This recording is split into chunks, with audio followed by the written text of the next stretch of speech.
Hey, There you go go. for it.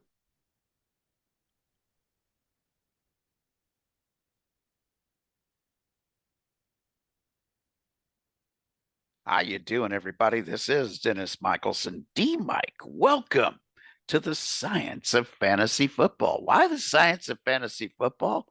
You get a meteorologist, you get a biologist together. They're going to use the scientific method, which is a much better way to look at statistics. And since fantasy football is all about statistics and is a weekly game, if you're looking at the statistics right, it's going to improve your chances of winning. And join him as he does each and every week. He is the professor, after all, and not a fake professor. He's one of those real professors, folks.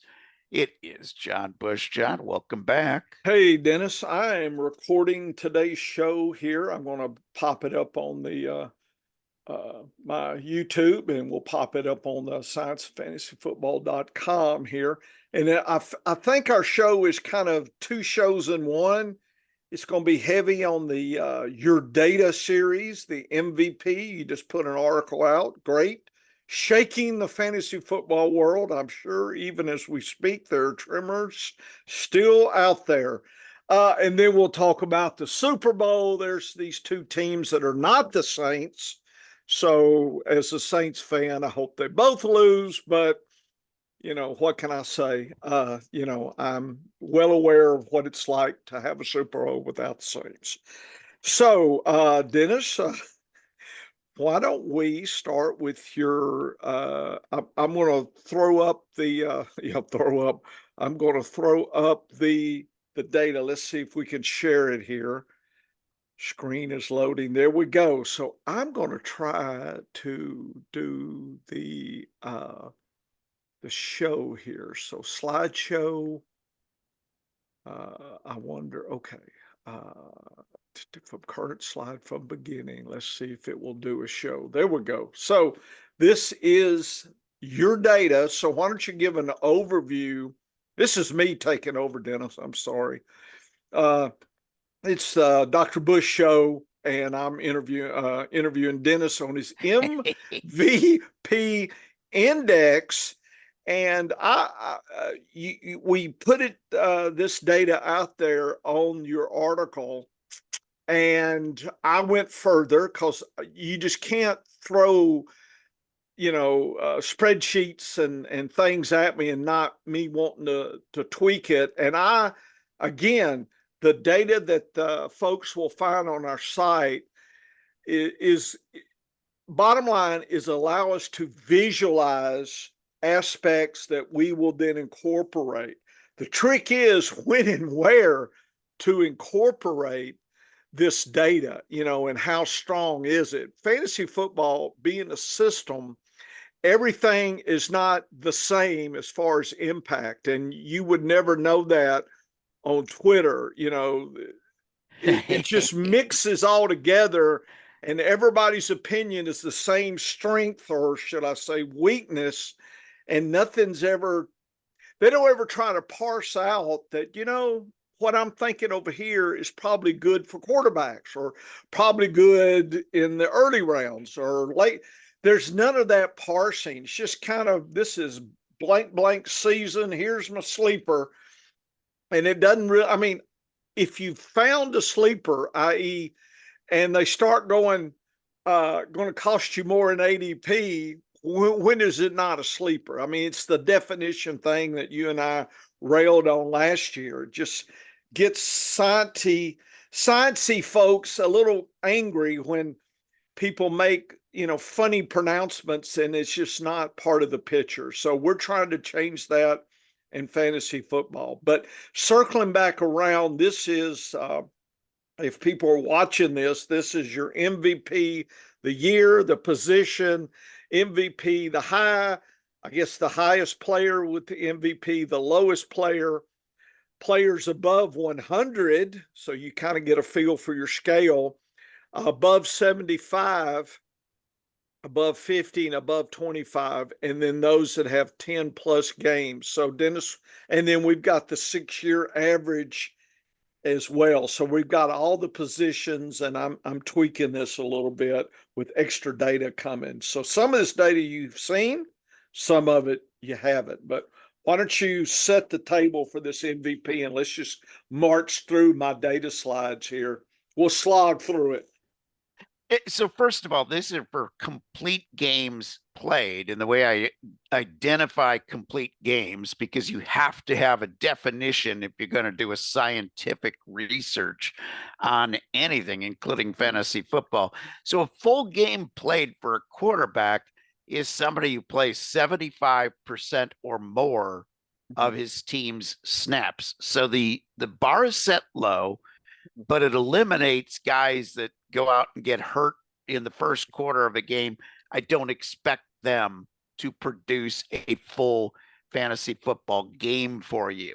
So MVP index is a very simple concept when you look at it and break it down. There are three important things to chase every week, and you got to do it weekly, folks. Year-end points mean nothing. Points per game mean something, but not enough. Fantasy football is a weekly game. We need more weekly tools. That was the purpose of the MVP index. There's three things that your player can do for you on any given week.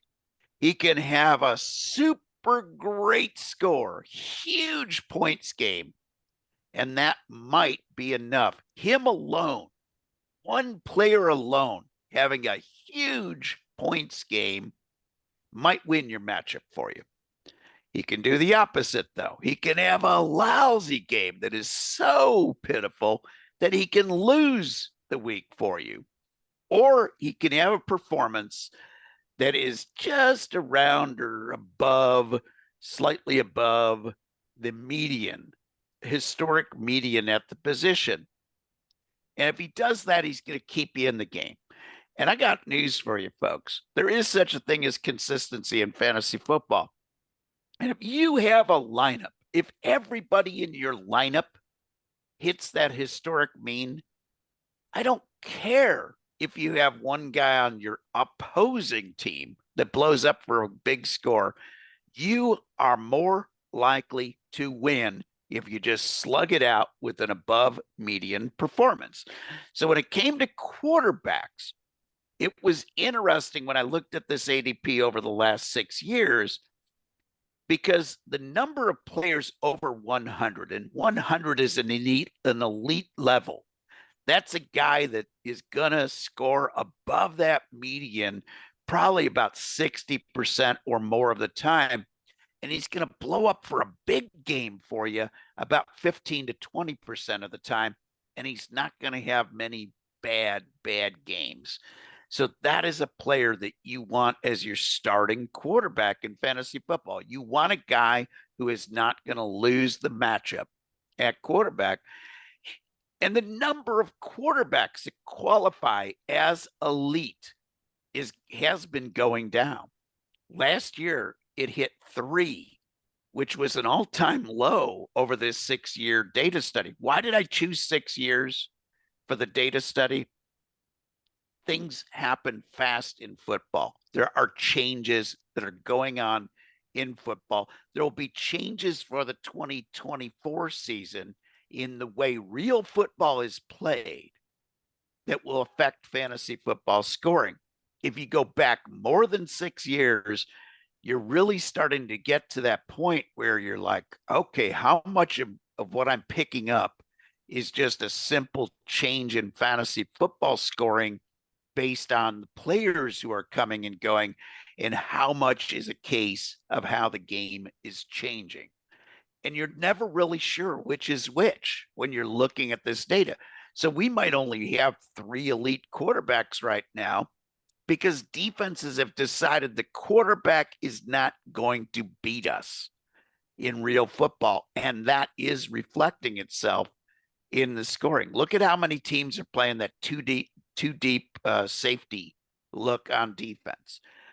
How many teams are really putting a lot of pressure on the quarterback, making them throw early so you get those short passes underneath and you don't get that big points scoring huge 75-yard touchdown. the game is evolving. Our look at fantasy football is always evolving. Players are coming and going.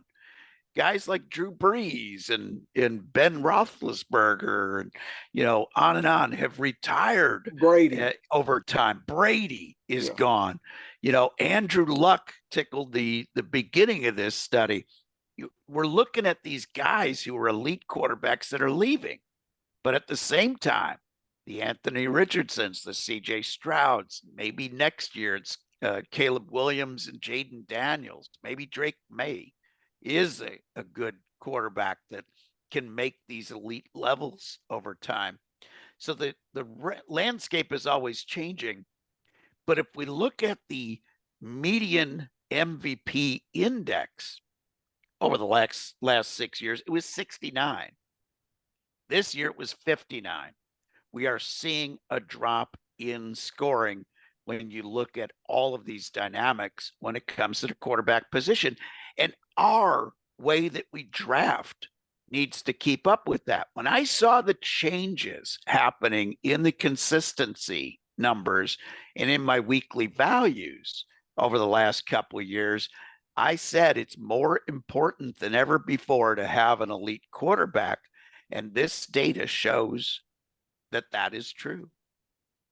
So I think some points I have, if you just look at the elite players, the above 100, I think the 2018 to 2021 is clear that late round quarterback drafting was probably working for you.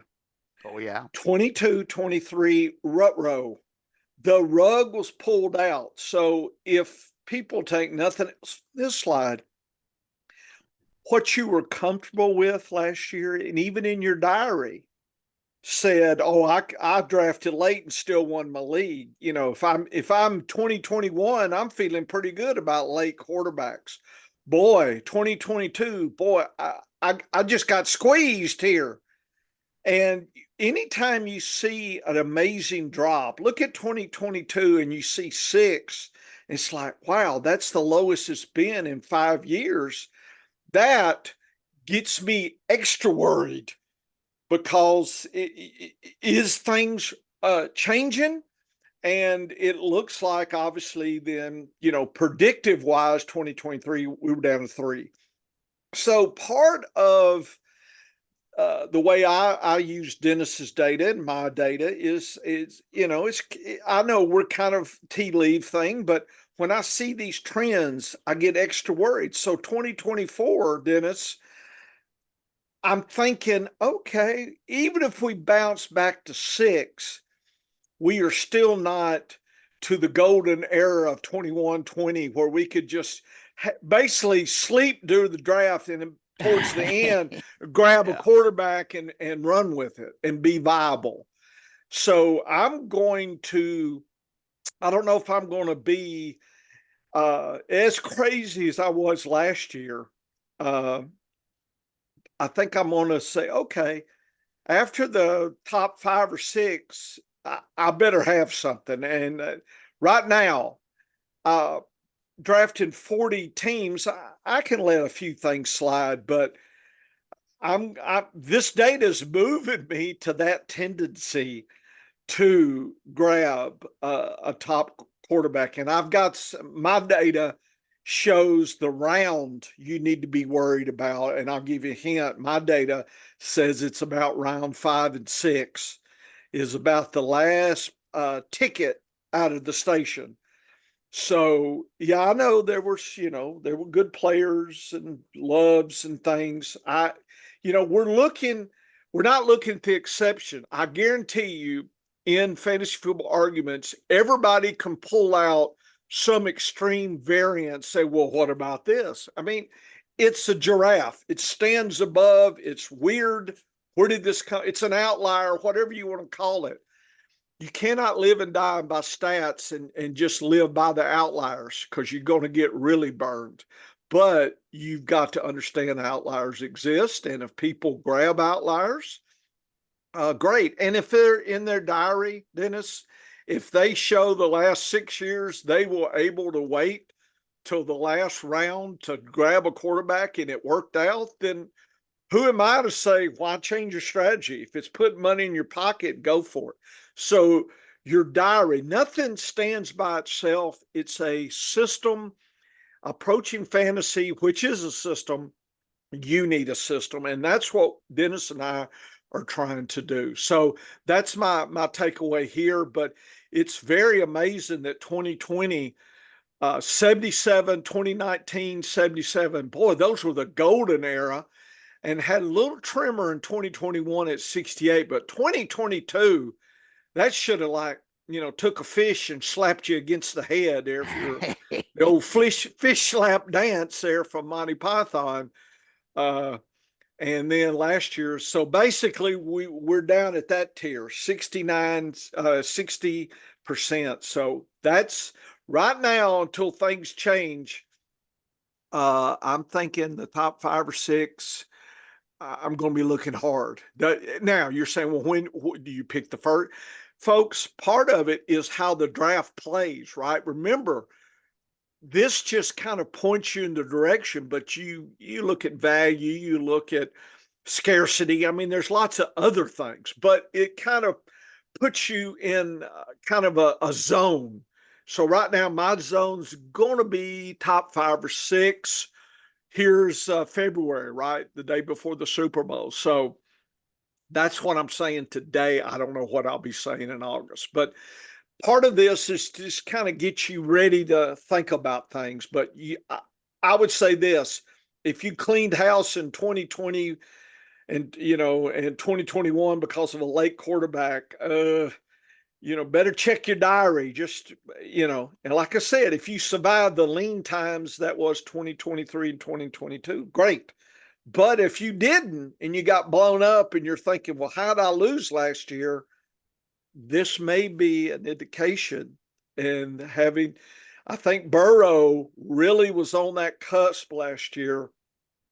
And when I looked at his ADP, I think in June, he had the widest gap of where people were starting to draft him and where people were kind of stopping of any of those corps. So there was already some concern, and there's going to be concern this year. Doesn't mean he won't return to form. It just means there's going to be a lot of variable opinions. So if that kind of thing. So you've got to think about, again, value. So Dennis, this is great stuff. Looks like the 10 plus games really hasn't changed a lot, so I'm not really thinking about that. I like to see the extremes when I see data like this.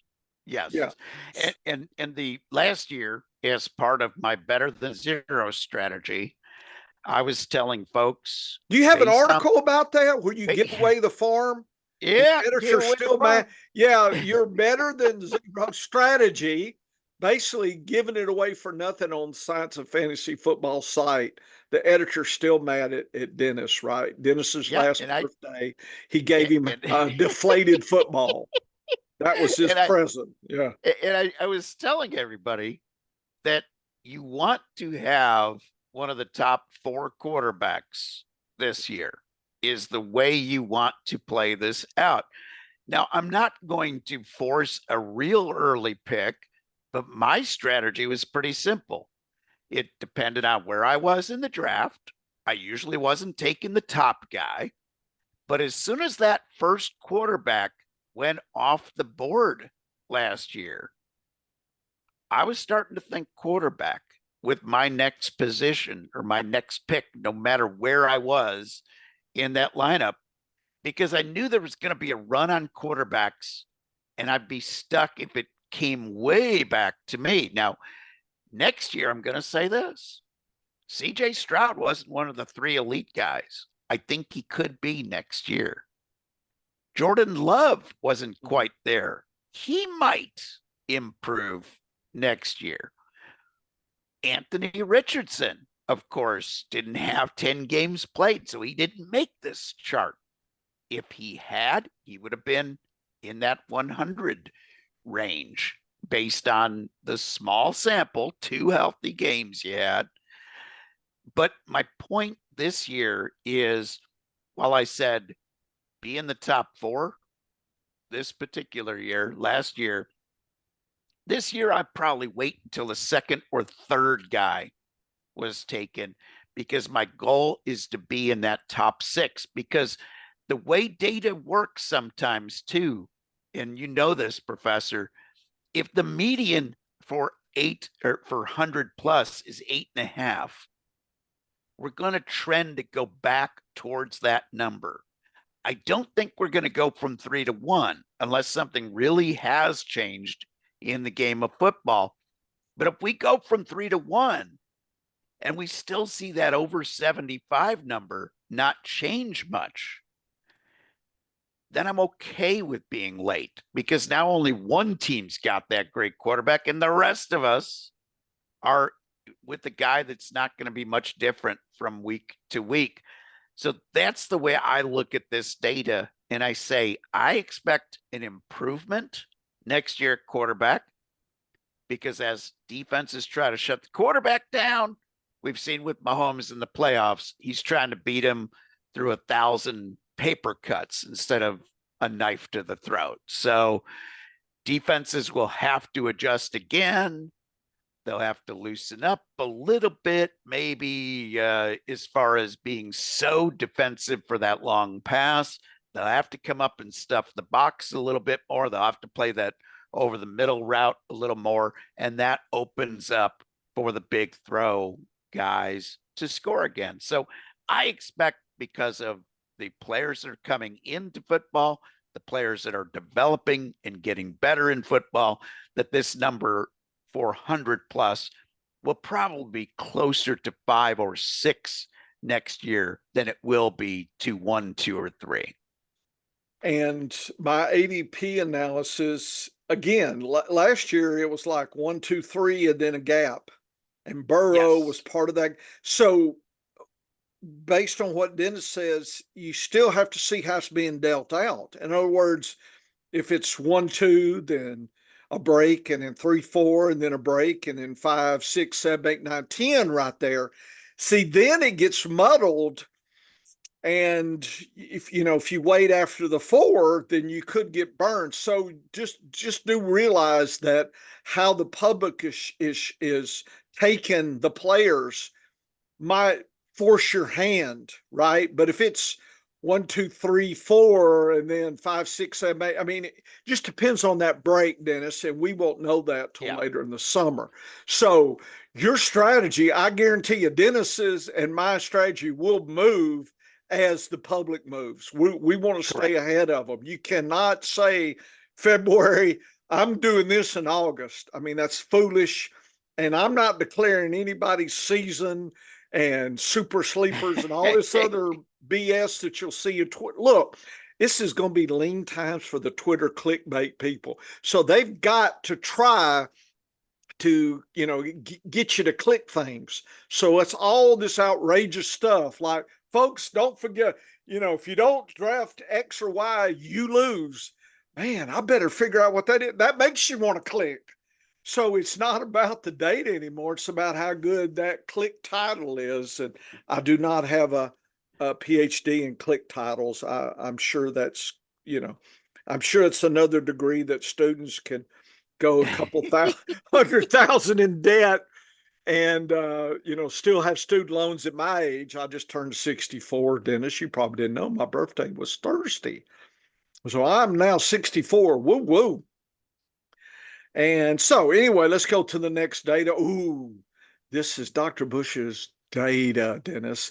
All right. So, yeah. So what I did, because again, part of my analysis that I like to do is to tear things down. I like to compare it to other things.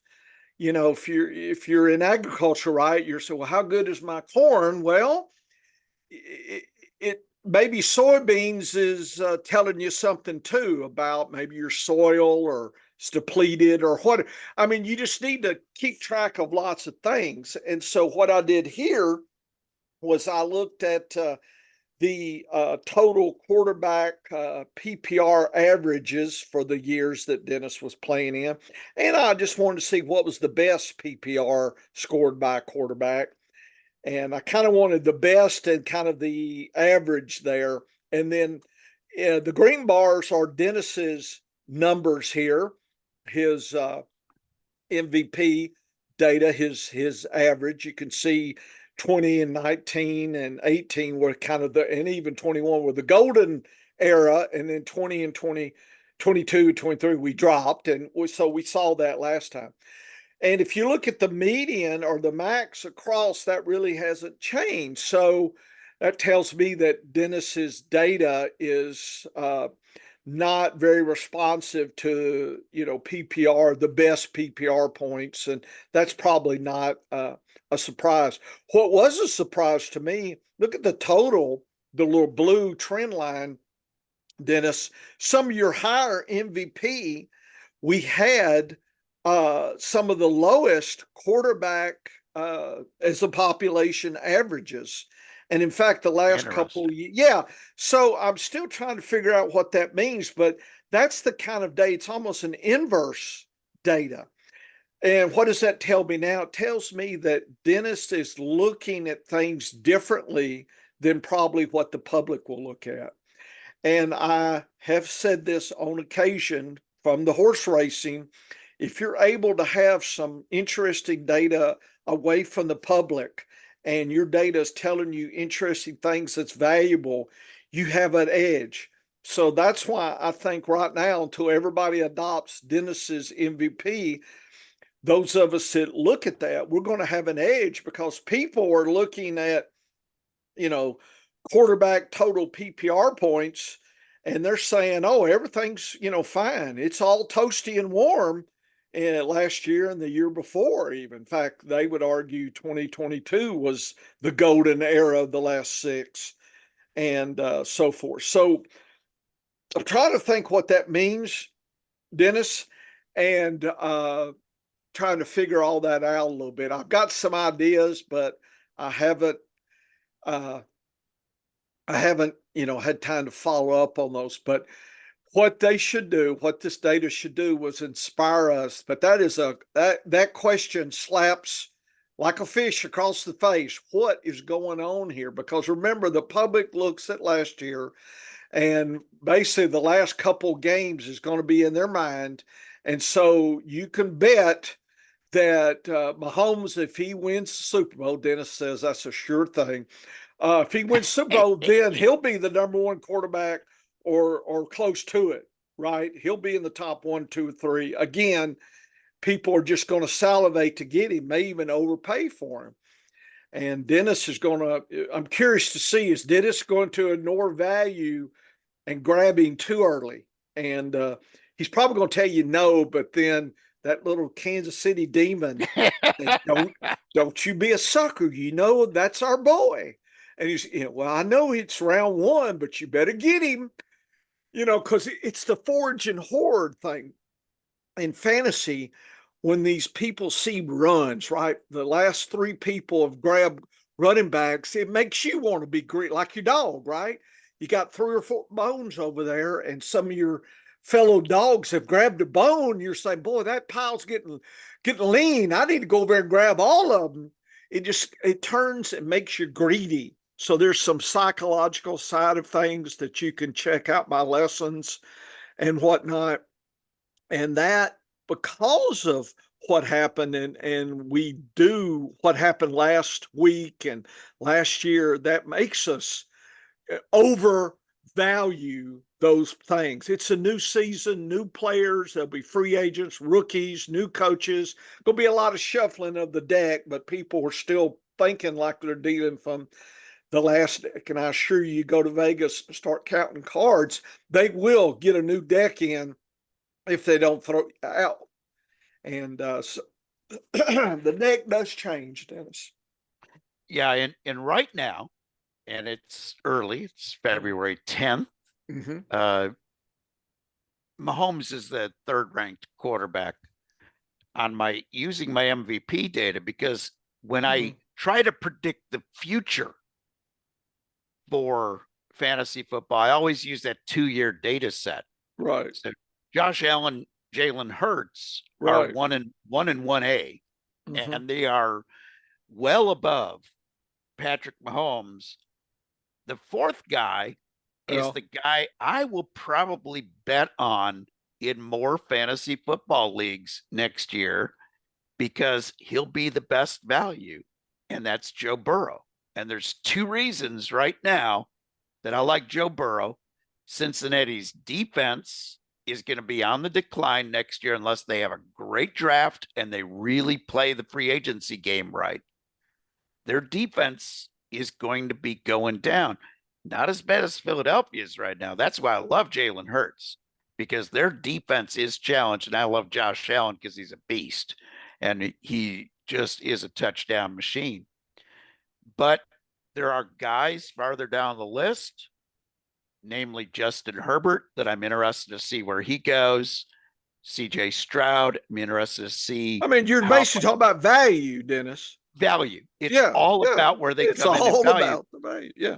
So Burrow, Jordan Love, Justin Herbert, CJ Stroud, those are the quarterbacks that I'll probably end up with next year's drafts.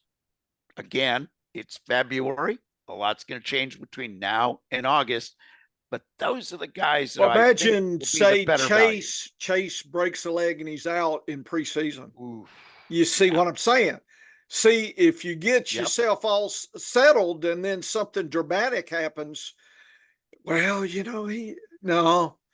not everybody can survive major things like that. Just be aware.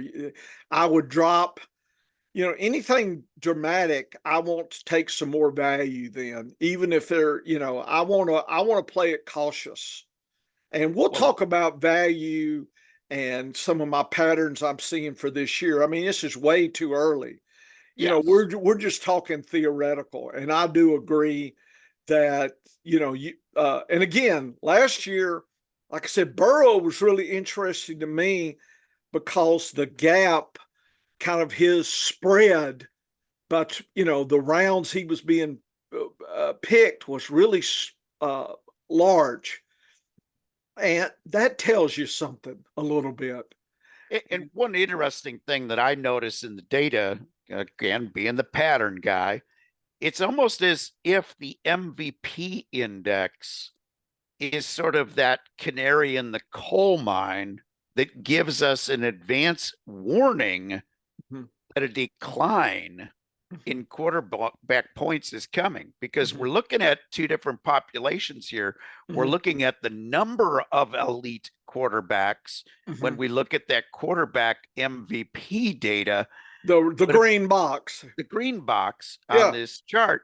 So we're looking at that dropping, but look at how the points have been, how the drop in points is starting to occur after the MVP drop. So we're starting to see a little bit of an advance warning tool, perhaps, with this MVP index. Yeah, and that is it going to could be be. interesting. Yeah.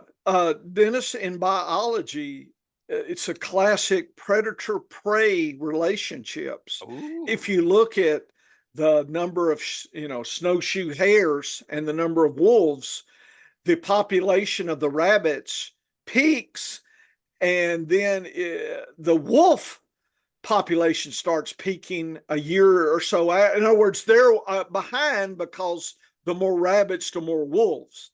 And if the rabbits start crashing, the wolves will be right behind crashing as well. So they're kind of telling. So when I see this, that's what that reminded me, that, as you say, that there's something going on. But what I don't understand is 19 and 20. Look at the gaps. Take a look at the max and the average. Yeah. Those are really strange. And notice now in the last couple of years, that's really, so that's another question that this data said, what's going on there? Well, it tells me that the max in 20 and 19, that these guys were so above the pack, whereas they came back in 2023. They were there, but the pack was kind of right, within shooting distance of them. So that relationship has changed, Dennis. And so that probably means there's extra stuff here we are probably not. Usually when you have something like this data, it means you're not catching all the information, all the data streams, right?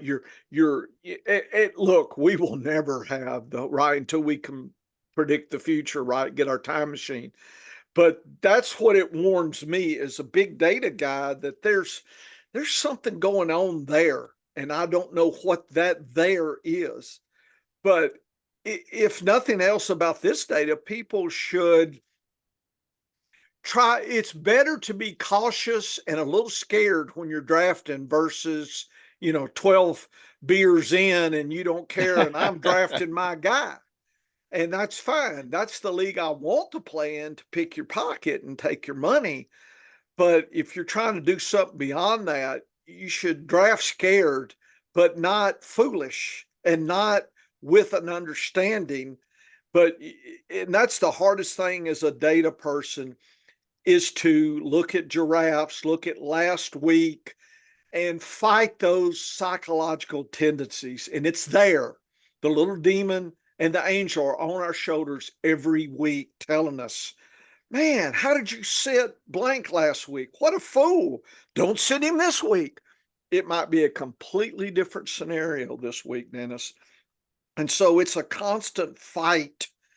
I think the whole time we're constantly at work. So if you wonder, to me, that's why I just don't mess with postseason and all this other stuff. I go right back to the data because I'm exhausted. Every week set lineups and trying to stay ahead. The mental energy to stay ahead and try to beat everybody else, it's tough. And I'm doing 40 leagues. That keeps me busy, and I'm ready for a break. And to me, this, I know, is data may not seem like a break to some of our listeners, but this to me is relaxing and it's fun. So that was all I wanted to say there. Let's see. I'm going to click this. So this was just the chart, Dennis. This figure on the year position, the scaled. So what I did was I took your numbers and set the top as 100% and figured each year a percentage of the top.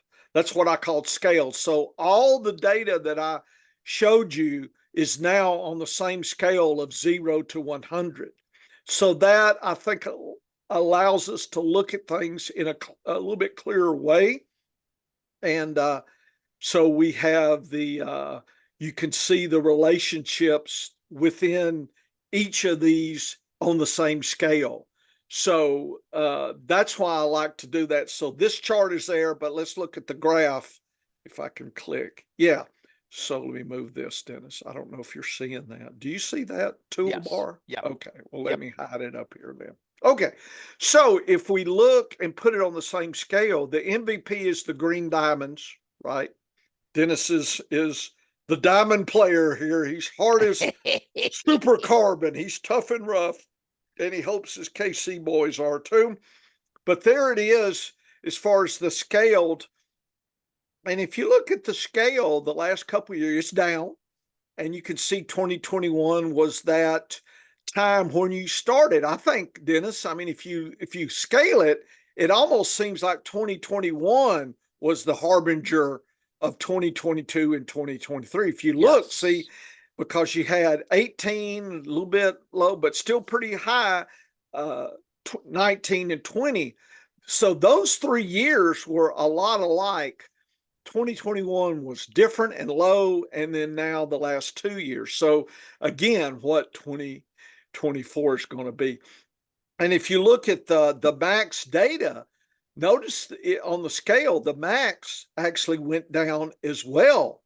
And last year, the max. So again, is the max even following your data, maybe a year behind there?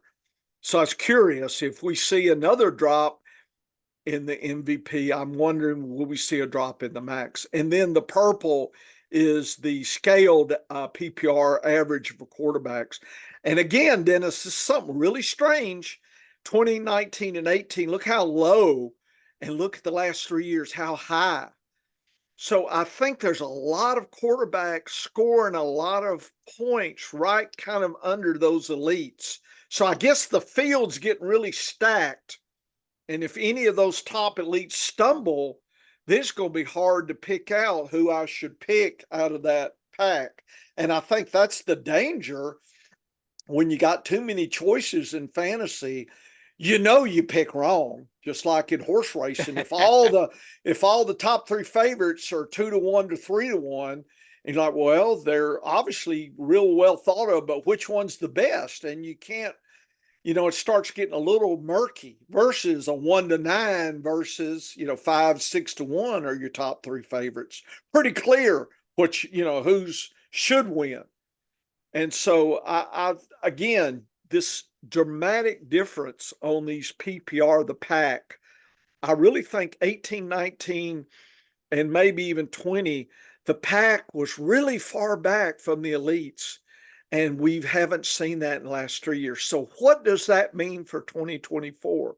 You see, I'm trying to envision what that's telling us. If you draw a line in this data, 21 and 20, and look at the average PPR for quarterback, it's like two different worlds. So I think that's telling us something too.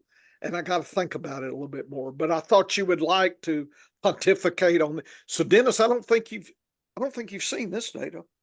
No, this is brand new, and I find it intriguing because there is so much less variability when it comes to the max points, and then Yes. my Lots of MVP, my MVP is closer, and again, I look at by how the variance from the trend line. Not much. Not much at all. So the trend line for MVP index is really solid. Like that tells me that we're probably starting, because we finished a little above the trend line. Mm-hmm. And in grain marketing, that tells you probably established a bottom, and that you're probably going to start to see a slow rise again in that data. And the max points, my goodness, almost every single point is hitting the trend line. Is hitting the trend line versus the other average. Purple, my goodness, the purple. It's off. Purple triangles are all over the place. There's not a single one that is on the 2021 is the closest one. Yeah, and that tells me that there's so much more variance in that. Of course, that data. It's that population behind those elites is what I'm thinking.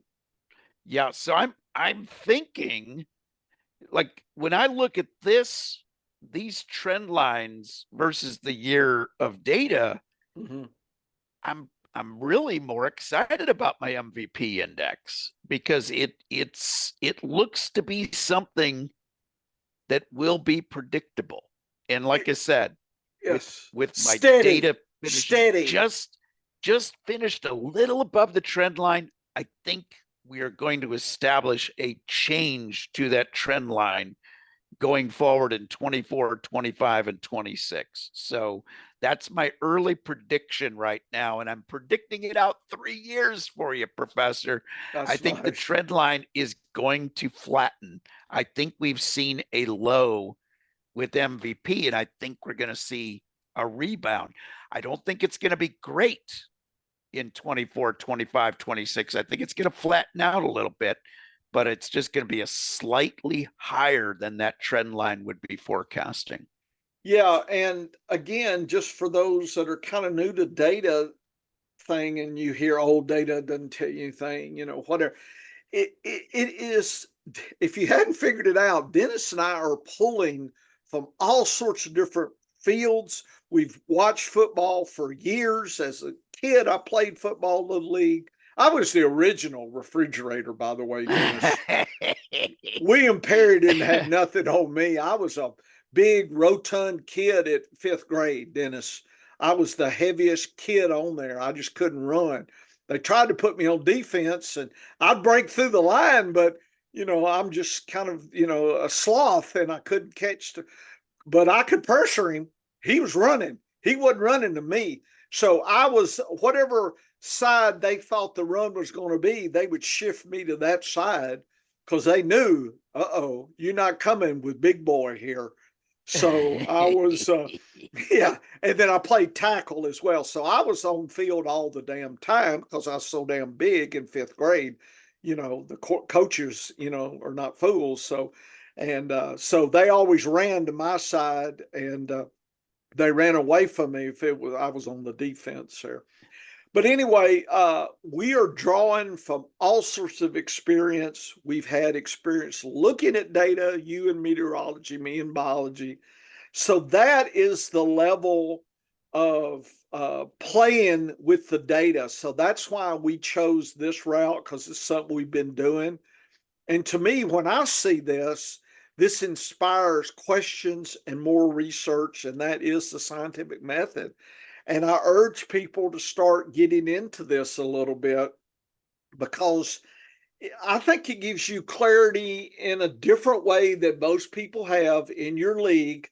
And anytime you're looking at things that have I think, a basis to them, you're going to have an advantage. If you're seeing things a little different, that's probably good, right? If everybody's seeing the same thing, nobody's thinking. I think Patton or somebody said that, right? If we're all saying the same thing, then somebody's not doing their job. So that's Dennis and I will do that job for you. We will be different. I guarantee you we will be different, right? We are not going to parrot the ADP all the time. We're going to step away from it, and we're going to try to craft our journey to help you out. So that's the idea. And let's see, Dennis, I'm thinking, am I going to the running backs next? Oh, I want to show you this data, Dennis. So I just wanted, go back, John. Let's see, how do I go back? Go back here. Okay, so this is the old box and whisker, Dennis. And I just looked at these 18 to 20, just look at the distribution. So when you said variance of the purple, look at the orange box. That is the ATP, the ADP, I mean the PPR. Look at the variance. Look at the size of the box. Look at the max, which is the green, and the MVP, which is the blue. So it is clear what Dennis just picked up. This is another way to pick up that variation. So Dennis, I think we're looking closer and being more tighter on your data is probably an advantage, because if we're using PPR, look at the variation. You see, people say, well, why should we use this? Dennis, you can put on Twitter, Professor says the reason is the lower variance versus average of total PPR. That's why. People want to know why, Dennis. Here's the chart. This is the why. Okay. So we want whatever metrics, we want them to be tight, right? We don't want them to be loose. And PPR, the orange box, that's definition of loose. And you're like all over the damn place. I mean, if you look at the box there, the X, I think, is one of them's the median. I think the line is the median, but look at the median. It's almost, half. It's like 90% versus 70, 20% less. Man, you lose the league right there. If every position you're using a tool that is so variable, by just median chance, you're going to end up here, Dennis, and your data would end up there. You're adding 20% value to my drafting if I don't do anything else this year. That's how strong you hadn't heard this, have you? Boy, does that make you feel good? This is really sweet. Folks, I'm excited because that's when the data adds that gravitas to what's going on. So Dennis didn't even know that. This is a surprise for Dennis. Yeah, and as I said to you before you showed me this data, as we are getting ready for the show, the more I dig into this MVP number, the more excited I'm getting. because This should excite you big time. this is really telling me what I need to know, because even with my old weekly values, Professor, a huge number repeated twice, because I always took the high off the Right. scale. Right. But if a guy was able in 2 years to have two very bloated numbers, it was going to skew my numbers just like it does in average PPR points, or anything that is total that I've been making fun of for years. Like Mhm. the total points just tells you who stays healthiest. And over a course of a year, it would tell you, did we have fewer injuries at quarterback? If we did, then we're going to have more points. And this variance between the highest and the lowest, if you extend out not just the box but the whiskers, Yep. we're Pretty tight. Big difference. Big difference. There's no value to PPR points. Yes. There's value to my MVP index, and Yeah. I'm thrilled to see that, because when you I knew you would. when you see a statistic that is holding to the trend lines and is not showing great variance over the course of this is 6 seasons worth of data, Yeah. folks. Yeah. This is not one. I mean, if it year. was, Dennis, if it was not meaningful, then this box would be from 100 to 0. Yeah. There would be no, I mean, the trend line would be just flat. There would be nothing there, nothing. Give it up.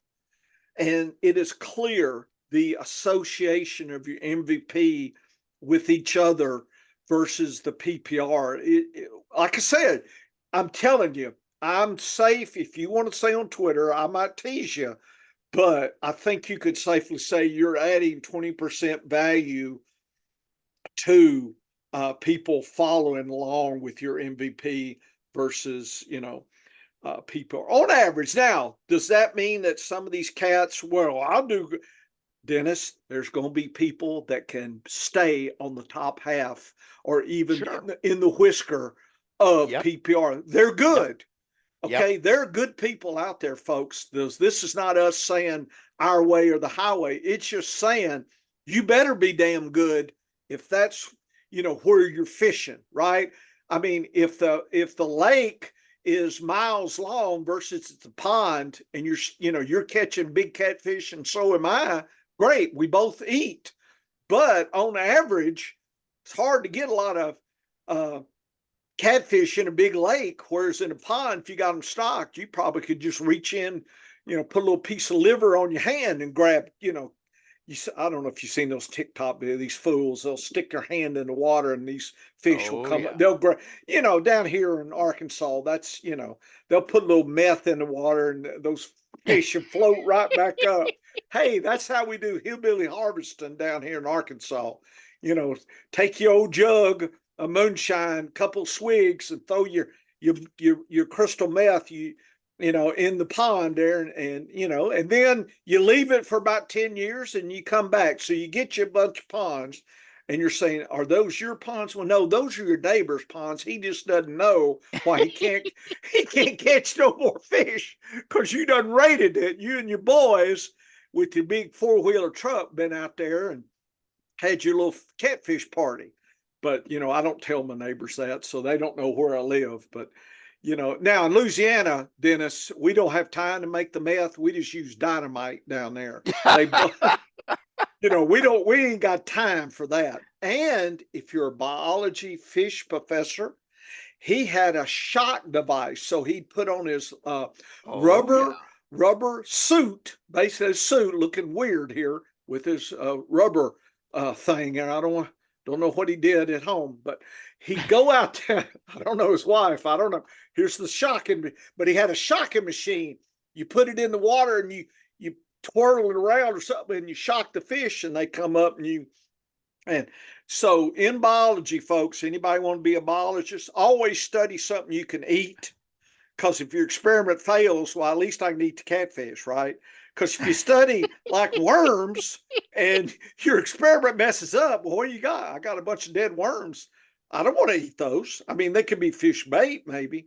So always study rabbits and deer and Chickens. chickens Chickens. and, pheasants. If you're going to be up, with your champagne and your pheasant under glass, study something you can eat. Because if you mess up the experiment, down in Louisiana, that's what I'm saying, gators.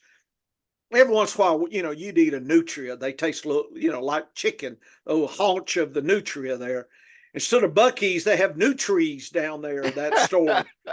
And you don't get brisket, you get nutria brisket down there on the po' boy. They lay out that nutria swamp rat haunch there, and it tastes pretty good with enough Cajun seasoning. You don't, a lot of that voodoo lager beer, you don't know what you're eating after a while. So anyway, Dennis, you add value to my life. This shows it. Anybody says so, when your wife says, y'all are crazy with this fantasy football, just say, darling, but I add value to people's life by 20%. And she can just look at you and say, what the hell?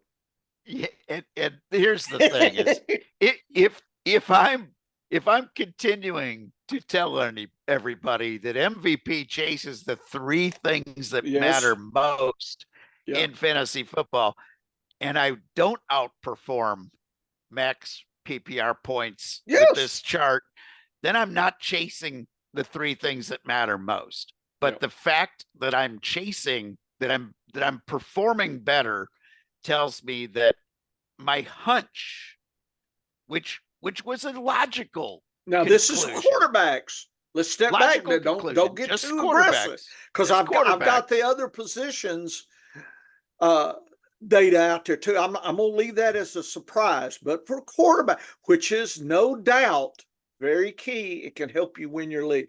No doubt you're adding to my teams with quarterbacks. And see, that's the key, folks, is you've got to analyze this for each position, and you've got to see where the relationships are. We learned last year that my weekly values were stronger in quarterback and wide running backs. Yes, they were. At quarterback and running back. Yes, they were. For the future. And we haven't even done that part of the research yet, folks. And just to go back to last year, they can look at that article. The wide receivers and tight ends with Dennis's weekly values were as good as the public predicted. So they weren't bad. They were just the same. But the advantage then, and think about it, if somebody told you, hey, I'm going to give you advantage in quarterbacks and running backs this year, you're thinking, oh boy, I better, book my trip to the Super Bowl, because I'm going to win enough to get me a ticket. So there you go. I mean, we're not promising everything, every position, everything. We're going to give you, the keys to the kingdom. But if Dennis can give us advantages in quarterbacks 20%, and we'll see running backs, hey, I'll take that every day with my other common sense, and I'll win lots of leagues and put money in my pocket. And the next step is to forecast how the 2-year data stream at MVP, how predictive is that of the future? And that's the next step of the research. But we're going to dig down deep into running backs, wide receivers, tight ends. Yeah, I think same Dennis, methodology. I think I guess I was overestimating my energy level, because my jokes and stuff, my script, I'm running low on my jokes, or my Arkansas and Louisiana hillbilly jokes there, and the swamp rat jokes. But I think we'll save this for the positions. Maybe we'll do another 3 shows, and I'm recording this, folks, so I'm going to stop now, but everything's on the podcast that you can listen to. But I think we're going to talk to Super Bowl here. So I'm going to stop.